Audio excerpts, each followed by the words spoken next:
Rabies virus जो है वो दुनिया का सबसे जानलेवा वायरस है। कुत्ते के काटने के बहुत से केसेस आपने सुने होंगे और उससे होने वाली मौत के बारे में भी आपने सुना होगा।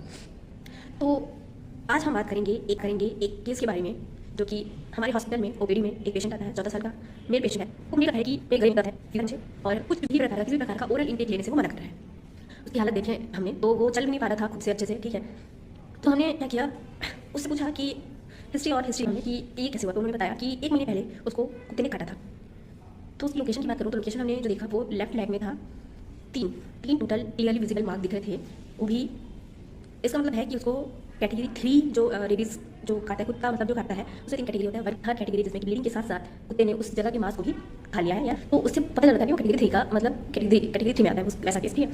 फिर हमने पूछा कि आपने वैक्सीन लगवाया था, तो उन्होंने बोला कि हाँ हमने वैक्सीन लगवाया था। फिर डाउट हुआ क्योंकि ऐसे सिम्टम्स मतलब कि कुछ तो दिक्कत है। फिर हमने पूछा कि आप क्लियरली बताइए कि कौन सी मेडिसिन इसको लगा है। तो उनको आइडिया नहीं था अच्छे से, क्योंकि उसमें पापा नहीं थे और उसके चाचा आए थे और उसकी लग गई थी। तो हमने पता कर पाया, उस डॉक्टर से कॉन्टैक्ट करवाया और पूछा, तो पता चला कि उसने मोनोसिल लगाया है।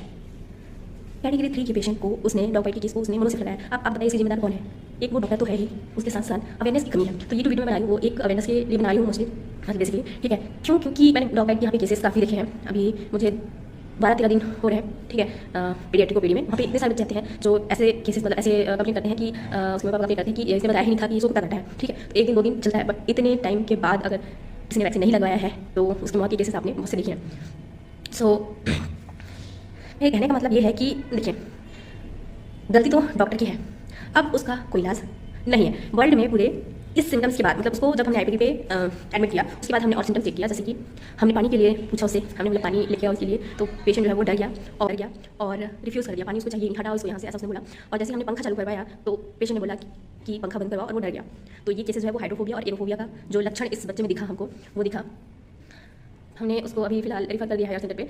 तो मेरे कहने का मतलब ये है कि कुत्ते जब भी काटें, स्क्रैच हो, कुछ हो, आप जो है वो वैक्सीन लगवाइए। वैक्सीन अवेलेबल है गवर्नमेंट हॉस्पिटल में, जो वैक्सीन है वो फ्री ऑफ कॉस्ट में आपको मिल जाएगी। और जो प्राइवेट है उसमें अगर मैं कॉस्ट की बात करूँ तो कॉस्ट जो है वो रेबीज वैक्सीन जो रहता है वो अगर उसकी एमआरपी की बात करूँ तो अराउंड 400 के आसपास जो है वो आपको, मतलब कुत्ते में रेबीज की वैक्सीन मिल जाती है। और जो कैटेगरी 3 होते हैं पेशेंट, कैटेगरी 3 की जो बाइट होती है उसमें इम्यूनोग्लोबिन लगता है। तो इम्यूनोग्लोबिन जो रहता है उसकी कॉस्ट काफ़ी ज़्यादा है प्राइवेट में।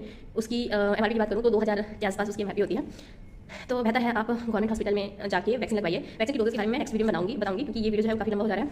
ओके, सो आपको सेफ रहना है और इस वीडियो को जितना हो सके उतना आप क्या करें, स्प्रेड करें, ताकि लोगों तक ये बात पहुंचे कि आपको डॉग बाइट के केसेस को बिल्कुल भी अवॉइड नहीं करना है। मैं नहीं चाहती कि एक 14 साल का बच्चा जो है वो अभी उसकी आगे, आपको रेबीज वायरस का तो कोई इलाज नहीं है वर्ल्ड में, सिर्फ 2 ही ऐसे केसेस, एक या 2 ही ऐसे केसेस हैं जो बच पाए हैं। तो उसके लिए काफ़ी प्रोसीजर होता है आगे का, वो भी हायर सेंटर पे ही, अच्छे हायर सेंटर पे ही उसका जो ट्रीटमेंट है वो पॉसिबल है।